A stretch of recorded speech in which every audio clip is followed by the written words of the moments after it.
passionate about Cleveland sports. He's going in, touchdown! Browns, Indians, Cavs, the Big Ten, and more. Cleveland is a city of champions once again!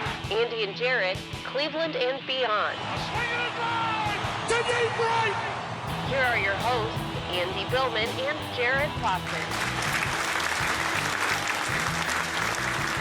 Yo, and we're live on Facebook and Twitter. Hello and welcome, Andy and Jared, Cleveland and beyond. He's Andy Billman. I'm Jared Watson, and this podcast is brought to you by Waiting for Next Year. Check them out. Original Cleveland sports reporting at waitingfornextyear.com. Well, happy Thanksgiving, everybody. Hopefully you have a wonderful turkey day with you and your family.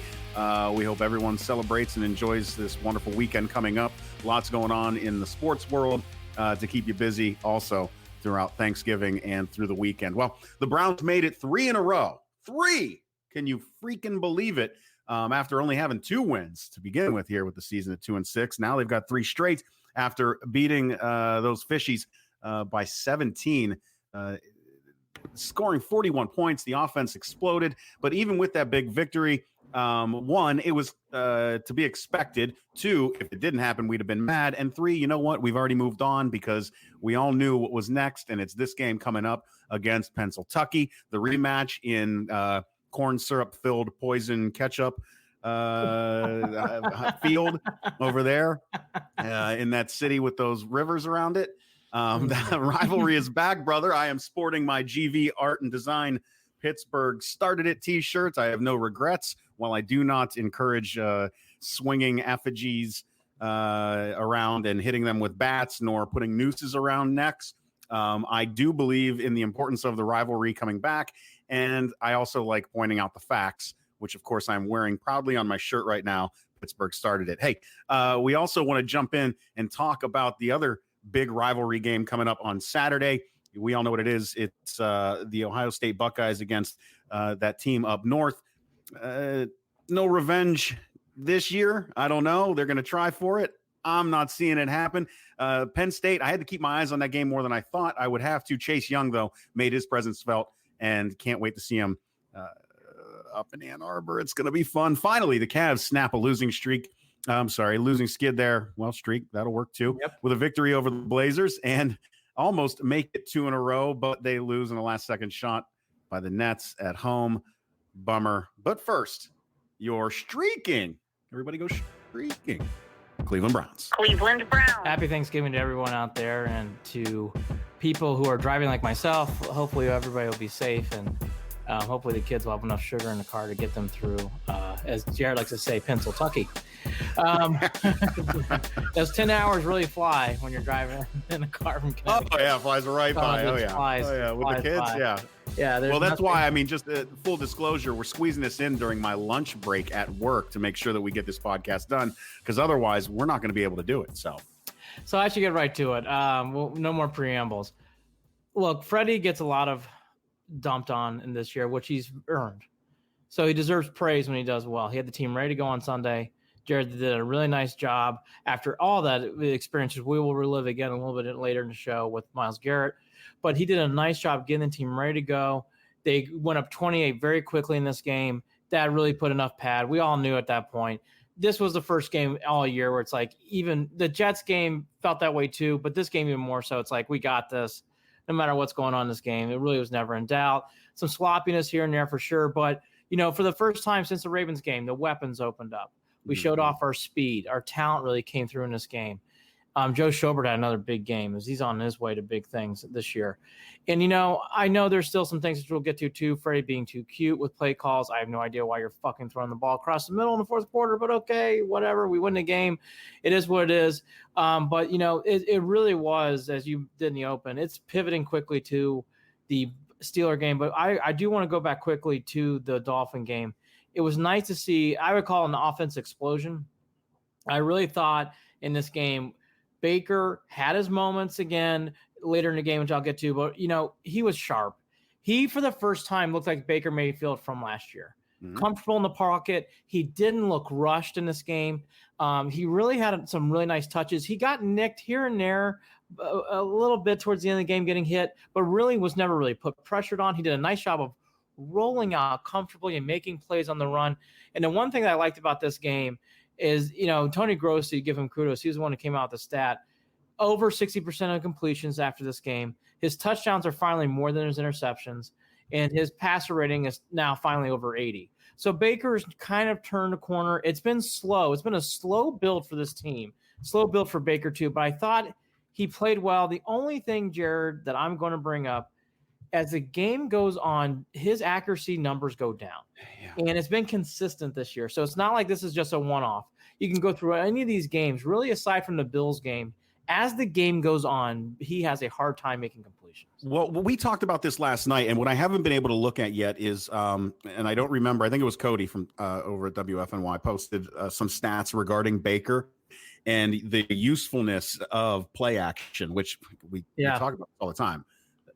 There's no reason to not have Nick Chubb or Kareem Hunt on the field. Yep. Yeah, there are still times when the Browns do it. I would like to also look over, because one of my breakdowns of that, without really double checking and looking, was that we're not running the ball later on in the game as much as we should be. Yeah, and that becomes a problem where we should be relying more on that run, which would make it would open things back up again for Baker, whether he's tired or not.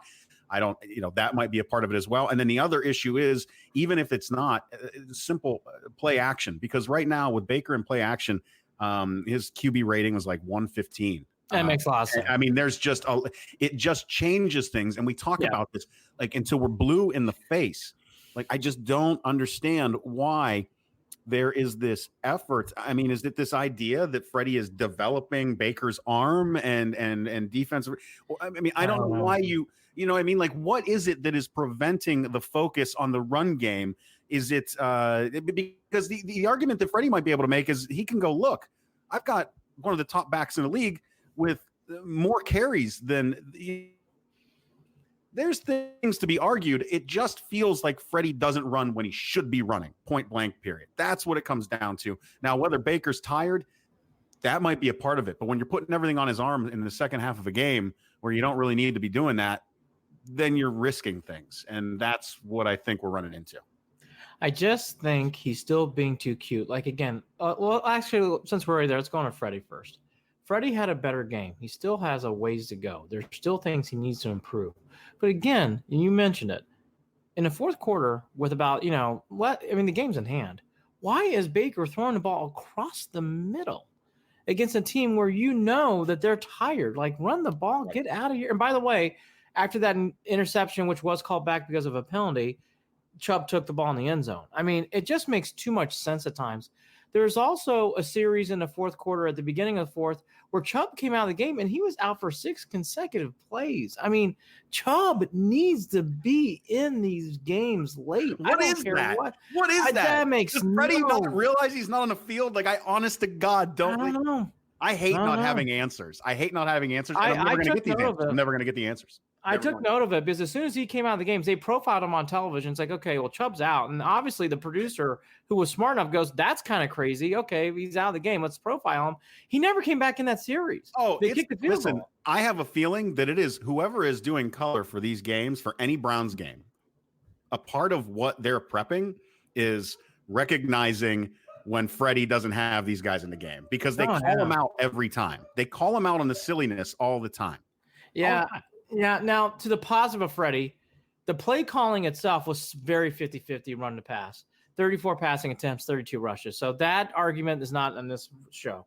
He did a nice job. And you felt it during the game. It wasn't just forced. You felt the equalness in the game. In fact, when the Browns were moving the ball in the first half, guess what they were doing? They were running the ball more. They were actually going to the running game.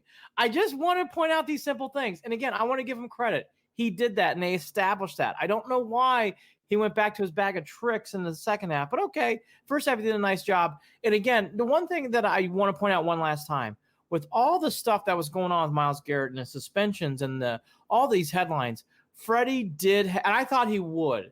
He had his team ready to go and ready to roll, and that is a credit to Kitchens. He did the job.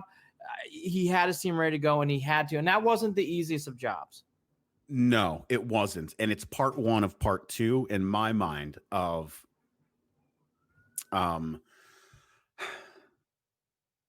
are they going to keep it together is really what it comes down to, because they're lucky that it was Miami that they were facing after all this happened. They're lucky that that's how the schedule worked out. Well, Fine, we great. talked about that. It was a perfect time to play the Dolphins. Perfect. And at the same time, you knew, I mean, with this Dolphins, this is the first box checked of, does Freddie have control over this team right now in regard to their composure and coming back after something like this? Part two is one hell of an opportunity to regain faith, and that is to be able to walk into garbage, poison, corn syrup, ketchup stadium and win in an environment on the road against a fan base that is going to be out for a lot of things. Yeah. And by the way, I understand that portion of and that. with another quarterback, which we all know that, I'm sorry, but I will never be the guy. I just won't be. I've experienced it too often with the Cleveland Browns. I will never be the guy that goes, oh, it's the backup, the Browns will be okay. Or even better yet, oh, it's the third string quarterback, the Browns will be okay. I've learned my lesson enough times in life to not take any of that for granted. Oh, yeah. I mean, Tom, because I don't know how much film there is on Duck. I don't know how much film there is on Duck, but you might got to worry about Duck. You know, you might have to worry about some things. And by the way, not Duck Phillips from Mad Men. This is actually a Duck that's going to be playing in the game. Hughes? It's Hughes, right? Duck Hughes? Duck Hughes. Hodges. Duck Hodges. Whatever. Look, back to Freddie real quick, because this is one of the first questions I wanted to ask and talk about. Has Freddie done enough to maybe turn this and save his job? Because as I mentioned last week, I thought this was an opportunity for him to save his job. I think this game is everything. Yes. Everything. Yeah, exactly. If he wins this game, I think his job is safe. Even if they lose out, which they won't, I think they'll be okay. I think this game is everything against Pittsburgh on Sunday. Everything.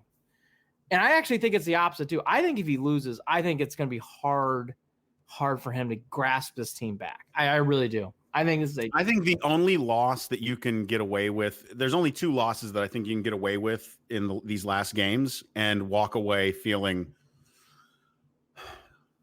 okay. And that's Arizona, which is a catch game to me, and the Ravens. and the Ratbirds. Yep. Those two games I can understand. I mean, what we're talking about here, Andy, and we talked about this too last night, is going to be the first time there's so many firsts going on right now. If the Browns can beat Pittsburgh and win both, I don't know when the last time they did that was. It's been a long time. When's the last time that they've had a winning record in the division? When's the last time that they swept two teams in the division in a single year? There's a lot of things that we have not seen regarding in-division play, which is always going to be at the core of what we need to take care of first, that will make me feel a lot better at the end of this season, no matter what the outcome is regarding the playoffs. But you've got to take care of business in Pennsylvania first. They had a winning record in division last year and went 3-2-1. So they had a winning record. Record. Yeah, so they checked that box. I think what it comes down to Freddie, though, and I'm not going to go too hard on this, as I want to see what happens. I am still not pro Freddie. I still don't think he is to where this team should be. I think he has brought down this team's level play. Now, I think he did better last week, and I see some improvements, but I'm still not in, hey, I think we should bring Freddie back. I think he should go. I really want to see what happens against the Steelers, and ask me again, because I could change my mind after the Steelers game. But I'm glad to see his improvement, and he's steadily improving. Now, back to the offense real quick. Landry had a big game. Beckham had a big game. Chubb did his thing. He's on his way to a Pro Bowl. I think Landry's on his way to a Pro Bowl. Hunt also had a decent game. He scored his first touchdown. The offensive line, I thought, did better in this game. They did a nice job. Baker took some shots, but it really wasn't. It was the first time the offensive line didn't jump out on the screen with you playing badly. So I thought offense all the way around really, really had a good day. I actually think this offense can still get better. And I still think this offense has a long ways to go, which is weird. I mean, they'll go how many series not scoring? I mean, there's plenty of grow, because there's just so much talent that I know it's not realistic, but you should be scoring on every possession. Well, no, Jared, here's the one thing that came to mind. Watching the Ravens, why don't the Browns run the ball more than they pass? After watching that game and seeing what they can do, the Browns have the backs to do this. I would offer, and I'm going to hit this harder every week, I want to see actually the Browns. It's 50-50 now. I'll take it. By the way, I'll take it. It was more 70-30 2 weeks ago, so I'll take 50-50. Jared, I actually think it should be 60-40 run. I think they should be running the ball 60% of the time and passing 40. And I actually think it would actually help Baker grow and become a better player. I think it will actually make this team more versatile. Well, this whole idea of, even though it was balanced, this whole idea of passing or looking downfield on first down all the time is obnoxious. Yeah, I agree. Because you're then setting up. You then want to run the ball. Okay, then you run the ball. Then you've got 3 or 4. Okay, well then you still got a 3rd and 6, a 3rd and 7. That's not the best position to be putting Baker in, and that seems to be the rhythm of the play calling. Yes, with Freddie, and that's the issue. Yeah. Where even though it was balanced, it's the timing of these calls. Why are you not running more on first down? Well, right. And again, later in the game when you're ahead, run. Don't be stupid. Run the ball. Honestly, don't. He's overthinking this. Again, they won, but that pass across the middle in the fourth quarter, that's unacceptable. Unacceptable. I'm not going to go haywire crazy today, but that's unacceptable. That stuff has to stop. The defense too needs to get some plugs in this game. Schobert, there's 2 players in the Browns. If they don't make the Pro Bowl, I will be shocked. Like I would lose money on my house. Kind of shocked. Schobert and Chubb are on their way to the Pro Bowl. Schobert had another 2 interceptions. He's making plays all over the field. Ward also should make the Pro Bowl. I don't think it's a guarantee yet, but Ward is also playing great. He is such a lockdown corner again. It's disgusting. He tipped the ball in one play. It almost made an interception. It was a wonderful job by Ward. And, the big thing that I loved about this game, Jared, is the guys coming off the bench and practice squad making plays. Chad Thomas, he played a great game. You saw his impact in the game. Brian Cox Jr. was making plays. And this guy, Porter Justin, we all never heard of, makes a sack coming off the practice squad. I really thought, Jared, this defense deserved more credit than what it's getting in this game because guys coming off the street like Porter, guys coming off the bench like Chad Thomas and Brian Cox did a nice job in this game. 2 things here. We're late in the season, Andy. Fresh legs and hungry young talent looking to get on the field. That's a mix of good things as long as they're disciplined with the pre-snap penalties at the line of scrimmage. Yes. And they were for the most part. And that's the key to that.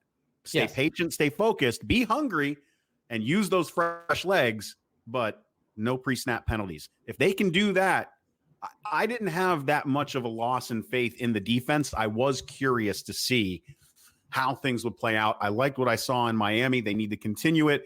Obviously, we don't know what's going to happen with Vernon at this point, but we're going to get Ogunjobi back. That's going to make things a little bit easier in regard to Pittsburgh. So I still feel comfortable, especially because the other thing that sets it off is the play of Mack Wilson and especially Joe Schobert. And for the most part, that secondary really has eased up my worry with that defensive line. Here's 2 things I got. Richardson also played a good game. Sheldon he's had a good year. That was a good free agent signing. Yeah, the good job. And he's a solid guy in the locker room. Yeah, too. He's done a nice job. The only negative I've got, and I am, it's a rookie, so you keep that in mind. But Greedy Williams is having a hard time still. Yep. Now he made a couple plays in this game, but he's also still getting burned, and you can tell it's starting to get to him. I know the razor thinness, and because of what Wilkes does, Greedy's going to be out there. There's nothing you can do. He's going to be playing a lot of big plays. I do think that's something you should keep your eye on. The other big thing in this game, and I know the Dolphins stink, but the Browns suffocated the running game for the Dolphins, and that set the whole tone. It forced Fitzpatrick to pass. Yes, they scored some points, but the Browns have to carry that over to the Steeler game. Not going to be as easy, even without Connor, which looks like Connor's not going to be playing. They're going to have to do that again. The Browns taking away the running game, Jared, really, it just shut down the Dolphins, and you could tell they became one-dimensional from play one. They just never – they had a couple plays here and there where they ran for yardage, but that was it. It was very, very limited. Browns did a great job, and that really set the tone for this game. I do think, though, going forward, I don't know what the Steeler game is my litmus test. I think Vernon coming back is important. I do think they need him to come back. Rotating guys in and out against the Dolphins, I think can get away with. It's going to be a big challenge if they don't have Vernon. Doesn't mean that they're going to lose because of it, but I think Vernon not being there, it's going to be an eyesore at times. I think they're going to miss him in this game. I do. I think Vernon playing is important. Not everything is important. Yeah, well, and then we got to touch on this real quick too. Special teams.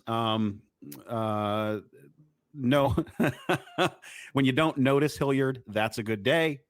Hilliard made some good plays. There's a punt that he got. Normally he would let it go. He caught it and advanced the ball. That was great to see. Hilliard also made another good play. Hilliard had his first good games of Brown. He did a nice job catching the ball. I'll take that. And then the other thing is Austin Seibert making kicks. He was in a little bit of a funk. I brought that up. I'm sorry. It's a problem. We kick in Cleveland. And if he can't kick in one of our end zones, it's a problem. People are making way too light of this. This is not good. It's not. I'm telling you. I'm warning you right now. It's not good. You meaning we can't kick field goals and for 50% of the game because he can't make it in the dog pound? He needs to spend extra time in a dog pound. Figure it out. The swirl of wind or whatever it is. Figure it out. Him up down there. He has to. Figure it out. Okay. He has to. The nitpicks. We already hit one. Chubb coming out of the game again. If you rewatch the game at the beginning of the fourth quarter in that drive, he comes out for 6 plays. That can't happen. The Browns are still having clock management and bad timeouts being used. They had one in the first quarter again. Wasn't as terrible as the game was a blowout, but again, late in the game, run the ball. Trick plays, screen passes behind the line of scrimmage are still a problem. There are two things: penalties, trick plays, and screen passes behind the line of scrimmage. We are not good at, folks. We have not done it once well all year. Bubble screens will call them, okay? They're not going well. I don't understand why we keep going to it. I don't understand. I don't get it. I don't mean to interrupt. I don't know if this is breaking news or not, or how. I don't know. I got to look at this. The Browns have released defensive tackle Devarro Lawrence. Did you see that? Nope. I'm going to look it up now as we go. And that is coming up right now in my Twitter feed. Apparently, came out 30 minutes ago, so closer to 11:30, 11:40. The Cleveland Browns apparently have released defensive tackle Devarro Lawrence. Their statement is they've waived him. No corresponding move is needed as defensive tackle Larry Ogunjobi has returned from his 1-game suspension. Lawrence appeared in all 11 games this season with 2 starts. He recorded 8 tackles, 1 interception, and 1 fumble recovery. Well, that's a strange time to make a move like that on a defensive line that is thin. Yeah, I mean, I don't have much discipline right now. issue, I'm guessing. I would guess. The other thing I got for Lawrence, I did not think he made an impact on the game, so I'm not going to be devastated by it.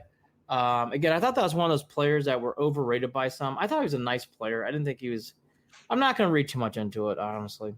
I know. No, I think it's just more of a spotlight on those positions. Yeah. I mean, to be honest with you, Richardson and Ogunjobi aren't coming out much. If we're being honest, they're not coming out much anymore. No. They need to play almost every play. I mean, they really do from here on out. So it stinks. If it's a defensive end, my eyebrows would have gone up. But a defensive tackle, Richardson and Ogunjobi are playing a lot. So I don't really have too much of a problem with that stuff. He was a backup, so I'm not gonna wring my hands too much over it. I actually think Jared Avery's still the guy. I would love that back, but I'm not gonna go down that road today. I did my listen to it on the previous podcast. Okay, so the big thing too after this game. So that's the nitpicky stuff. We kind of hit all that stuff. The big thing that I liked and I saw quickly was Pittsburgh on the Steeler game, like moving quickly past what happened on Sunday's win, which I thought was a good sign. I do think this team is mentally ready to go. For people who haven't seen it, Sheldon Richardson had a great comment after the game.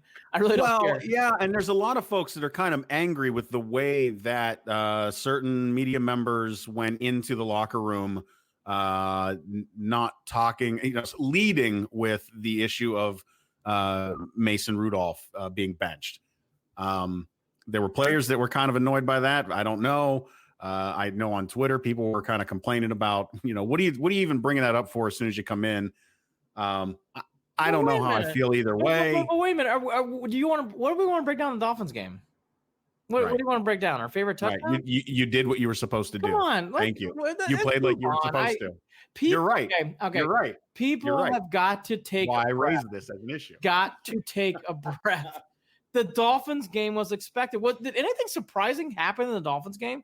I know Jared's on the run and so am I this week, but truthfully, this wasn't going to be a long podcast. What is there to really break down of the Dolphins game? Was anything a surprise? Well, no, I didn't even get a chance to really watch the game. I just kept up with it. Yeah. I put it off to the side because I figured, well, they have to do what they have to do, and if they don't, well, then I don't want to see it anyway. Yeah, So that's how that went. Let's not go down that rabbit hole. Period. End of sentence. They have the right to ask that, and that's a big part of the story. Because while we were gone last week, Myles Garrett's suspension was upheld. It's an indefinite suspension. He is now gone for the rest of the year. It's official now. He's going to go back to the commissioner in 2020 to get. Sounds like he will be reinstated, but it's all formality now. He is gone for the rest of the year. What also came out on Thursday was that there was an apparent racial slur set. Bullshit. Right. Was a racial slur set against Garrett coming from Mason Rudolph's mouth. I don't think it's serendipitous that Rudolph's lawyer team had a statement ready to go very quickly after it came out. I don't think it. I don't think it's. I think that I'm going to go ahead and read into the way that the NFL quickly said that they didn't have audio. Yeah, I'm not Mr. Conspiracy Theorist, but I also am not dumb. Ready? I watch a conspiracize here. That's a word. I thought the Browns got screwed, and I really feel bad for Myles Garrett. Because Myles Garrett... Because the NFL played on the emotion of the situation. Had they waited through the weekend and made their decision on Monday as opposed to Thursday, this would have been a four-game suspension. This would not have been indefinite. Indefinite, even just using that word, it feels like it came straight from emotion. Straight from emotion. In the moment, we are protecting the shield. There's too much negative media going on. He used a helmet as a weapon. Look, I know it was bad. It was bad. No. Thank God he didn't connect.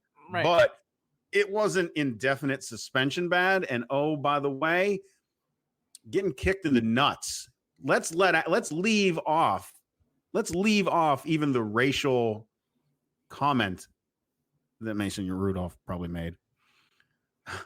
Pittsburgh quarterbacks have a history of making certain being accused of. I'll leave it there. Let's leave that off. You kick me in the nuts, I'm hitting you with a helmet. Anyone disagree? Anyone? Well, the bigger thing in the nuts, I'll hit you with your helmet. It's happening.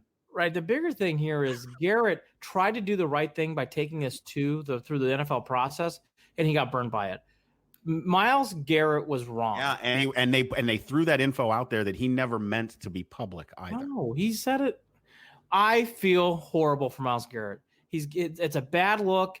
They're never going to bring up these tapes. Will come out at some point. It probably won't be this year, but it'll be down the road. Some documentarian like myself or someone else will be digging him up. I'll be honest with you. I think it's a bad look. Look, we'll never know the truth right now in this season. I would love to hear those tapes. There are tapes. Look, there are tapes. There are tapes out there. Someone's got a microphone on it. You can hear it for yourself. So until then, it's all speculation. But I felt bad for Myles Garrett. He did the right thing, and he got clobbered for it. It was good to see D. Haslam wear the hat before the game. Here's my one word to the Haslams, and I don't know for sure. I hope they made a call to Goodell saying, look, stop. Look, this has got to stop.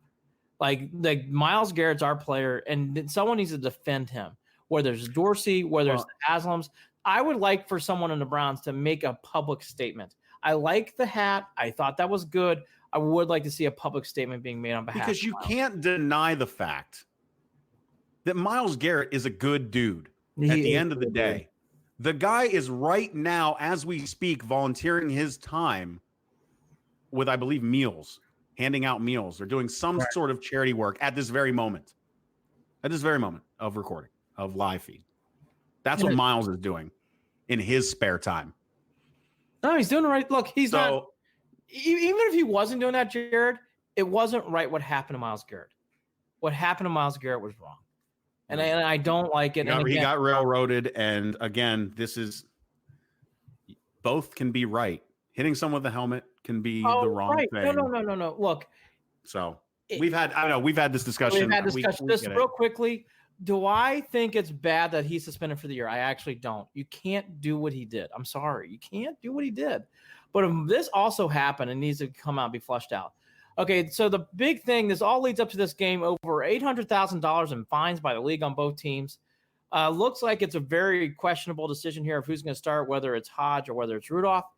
People can make a debate whether that's even notable or not. I don't know.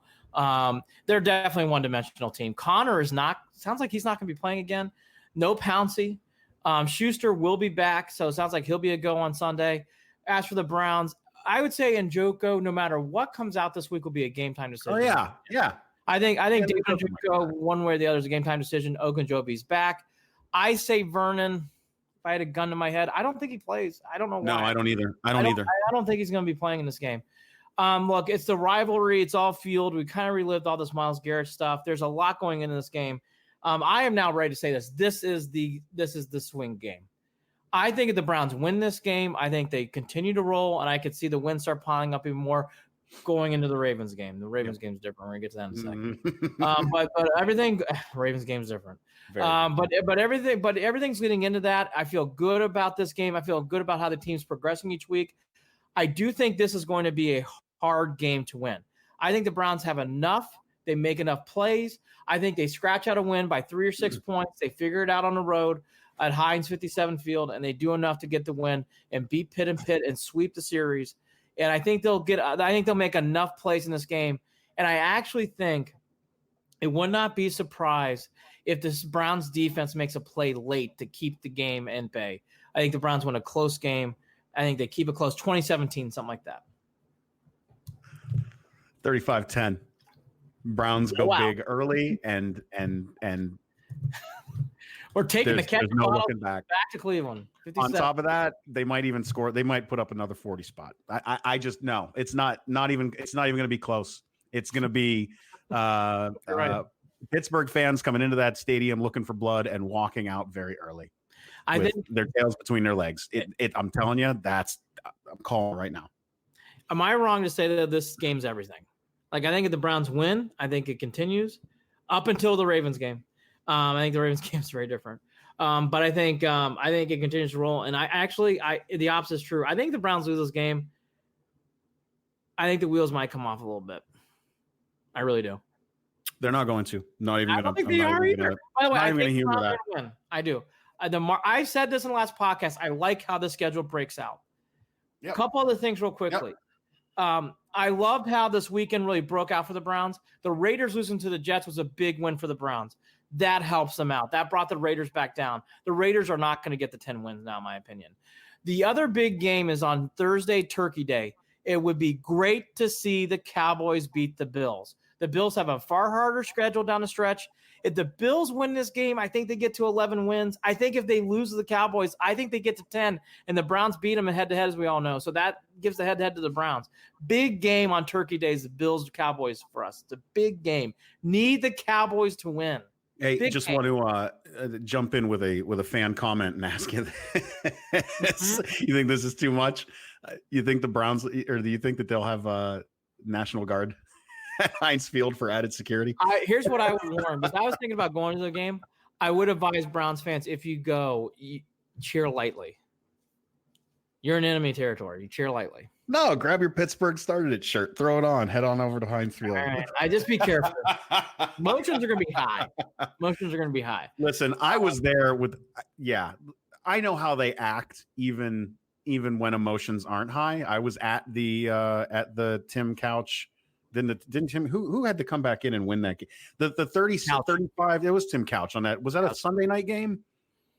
I don't remember. 35-17, they dominated. It was a Sunday night game, almost positive. Years ago, Tim Couch came in to start that game, even though he wasn't the starter anymore for the Browns at that point. And those fans were awful. Yeah, no. I mean, look, Look. Here's all I'm going to say. And all I wore was a Browns hat, and it got ripped off my head and thrown down the stadium and stomped on. I've been mocked at a World Series game by the Cubs fans. I've been mocked at by I know people don't want to hear this. I've been really treated rudely by Buckeye fans at a couple games when I was wearing Purdue gear. I'm sorry about that. It's okay. No big deal. I don't like that. No, it's okay. I've been called very, very harsh terms. But anyways, it's all good. Look, here's the thing. At the end of the day. This game, even if it was reversed, would be very emotional for us too, okay? Be careful going into Pittsburgh. I'll leave it at that, okay? You're going to enemy territory. I would advise not to go, be my opinion. All that to be said, big game is Bills-Cowboys. You need the Bills to lose that game. Yep. And the way things are breaking out, actually, the Browns in the wild card is making more and more. And the Cowboys need to win that game. So they do. It's a possible, game. Yeah. If the Bills win that game, I think they get to 11 wins, is my point. They'll be 9, and I think they split the last 2. If they lose, I think that gets them only to 10 wins, and I think the Browns will be head-to-head with them at 10 wins. So I think that breaks out right for the Browns. So that's the big game to watch. Okay, real quickly, I have to say it. What the Ravens are doing right now is really fucking scary. They are on a roll right now. They deserve all the accolades. What they did to the Rams, what they did to the Texans, they are smoking hot. They are rolling through, and I actually am going to say this. I wouldn't mind if the Ravens just keep winning because I want them to get fat going into the Browns game. At this point, let them keep winning. Just keep going. At this point, it doesn't matter. I got you. They're going to win the division. They are going to win the division. Yes. Andy, this was the thought that ran through my mind, and it's been going through my mind a little bit throughout the season as it's progressed and watching how the Ravens have really turned this into something. And it's childish. It's absolutely childish, 100% childish. I'm being a big baby fan when I say this. I was so fired up when LeBron came back to the Cavs. I was ready. Cleveland is finally going to get theirs. We are going to get the respect we deserve. We are going to win everything. We are going to win 3 championships. We are going to roll with this. Oh, great. The Warriors. They're a thing. Yep. What timing? What absolute shit timing. It's our turn to win. It's our turn to win. Damn it. Yep. Right. That's how I felt. Yep. Let down, bummed out. That's what it was for me. Now I look at this Browns team and how I felt before we started the season. It's our turn to win. It's our turn to take over the North. Sure. It's our turn. Sure. Oh, look, that quarterback that I thought was going to be shit. He's playing. Turns out he's better than everyone else in the league right now. He is playing on a different. He's the MVP. Folks, unfair. I am so bitter. Well, it's going to make the Browns better. It is going to make the Browns better. I'm a believer in this. You got to have good competition to bring your competition up. Look, the Arizona game is an iffy game. Can anything be easy in life? No, it doesn't have to be in Cleveland. Look, by the way, the Chiefs are good. The Patriots are good. You know, the Browns are going to have to do a march through. By the way, the Browns make the playoffs. It feels like the Raven, like you thought that the North was ripe for the taking. And well, lo and behold, here we are. Look, and by the way, and this is for us too, there are 5 games left to play. And as we all know, injuries happen in this league quick. So there's a long road to go. And Lamar Jackson does use his legs and is a runner first. I know. So let's keep that in mind. He's really testing. I mean, he's testing past. Look, testing the rules of the past is what right now. He is on a different level. He is playing like the quarterback he played like at Louisville. He is just running fast. He runs confidently. And I'll be honest with you, the Rams are lucky it wasn't 50. Did you? And you know what else stood out to me too? And I don't know what you can read into this, but he's a month younger than Joe Burrow. I know. Isn't that insane to even think about? No, it's one more time now. If the Browns keep winning, and again, the Arizona game's iffy. That is a tricky game. They could lose that game easily. But all that to be said, let's say they beat the Steelers, they beat the Kitty Cats, they make it to Arizona, and they get past the desert. That Ravens game and against the Browns will have so much juice, so much emotion, and the Ravens will be heavy favorites, as they should. The way they are playing right now, they are on a different level. Keep your eye on it. They are now the favorite team by the ESPN FPI rankings to win the Super Bowl. I don't think that's unfair. And honestly, right now, like Joe Burrow for LSU, it is Lamar Jackson MVP for the Ravens. It's on its way. The only other thing I took note of in this week, the Bengals are on their way to going over, okay? The Browns have them twice. I watched a little bit of the Steelers-Bengals game. The Bengals are really, really, really bad. There should be no reason why we should have any. It's the Dolphins 2.0 and 3.0. There should be no problem with those games. Bengals are really bad. Okay. Really bad. Bad. All right, let's transition quickly because I know Jared's got to run. By the way, I'm just going to do this live. How much time do you need? 10? 15? When do you have to jolt? Like, as soon as we can. We can wrap this. Buckeyes had a great win. They did what they needed to do against Penn State. Justin Fields has taken too many hits. Okay, I'm going to say this about the Buckeyes. I'm not a Buckeye fan. Dobbins needs to be carrying the ball more. Chase Young is on a different level. He is the best player in college football. He's not going to win the Heisman, but he is the best player in college football. I think this week the Michigan Wolverines will give him a good test. I think Harbaugh will have his team ready to play. I don't think they're going to win the game, but I think they're going to give Ohio State everything they have and more. Don't be surprised this game is in a knuckler towards the end of the game. I don't know what the point spread is, but I would take the Wolverines and the points. I'm sure they're heavy underdogs. I think they're going to be up for this game. I think they're going to give them a hell of a game. I love this game this week. I love as an outside observer. I have no dog in this fight.